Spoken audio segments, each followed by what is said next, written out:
Salut peuple de Dieu, je suis Ella Engwan Willy, connu sous le nom de Samuel King. Samuel, comme vous le connaissez, était un fils que Dieu a donné à Anne, parce qu'elle n'enfantait pas. Mais par la grâce de Dieu, elle a tenu ses promesses à Dieu. Oui, elle a tenu sa promesse à Dieu. Donc, elle a rendu cet enfant à Dieu. Pareillement, je m'appelle aussi Samuel. Oui, Samuel, cet enfant qui a été rendu à Dieu, ainsi ma mère m'a rendu à Dieu. Et quand ma mère me rend à Dieu, Dieu tout de suite m'utilise pour prêcher l'évangile.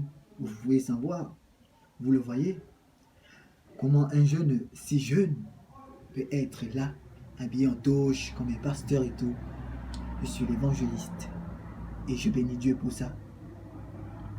Qu'à cela ne tienne, nous allons parler un peu du passage de la Genèse. Du passage de la Genèse qui parle du fruit défendu. Adam mangea le fruit défendu. Ève prit le fruit défendu. Et nous nous doutons de quelque chose, c'est que le mal est toujours là. Pourquoi le mal?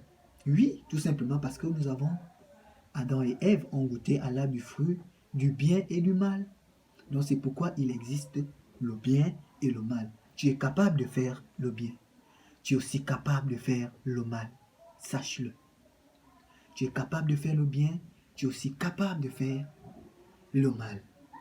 Mais comment ça? Tout a été mis dans le fruit. Tout ce que Dieu dit arrive. Tout ce que Dieu dit arrive.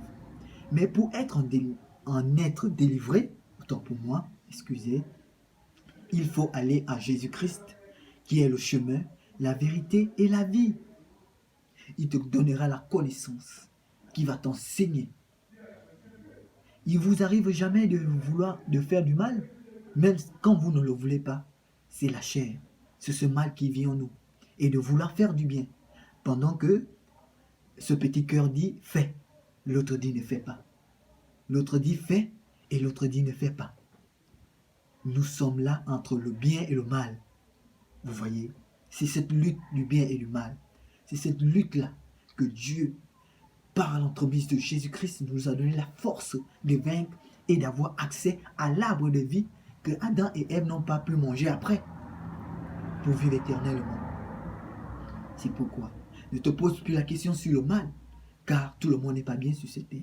Il y a le mal, il y a le bien. Mais toi, trouve le chemin qui est Jésus-Christ, qui t'aidera à quitter le mal et à faire du bien. C'est tous les jours, tu seras là, puisque tant que nous sommes dans la chair, le mal nous habitera toujours. Mais nous dominerons ce mal par l'esprit. Car celui qui vit selon l'esprit ne peut plus vivre selon la chair. Même si la chair donne ses envies, ses désirs, il vaincra toujours parce que l'esprit gagnera. Je suis votre humble serviteur, appelé à servir l'Éternel tous les jours de ma vie. Peu importe mon jeune âge, je l'ai accepté. Et toi? Et toi? Le Seigneur t'appelle aujourd'hui. Peu importe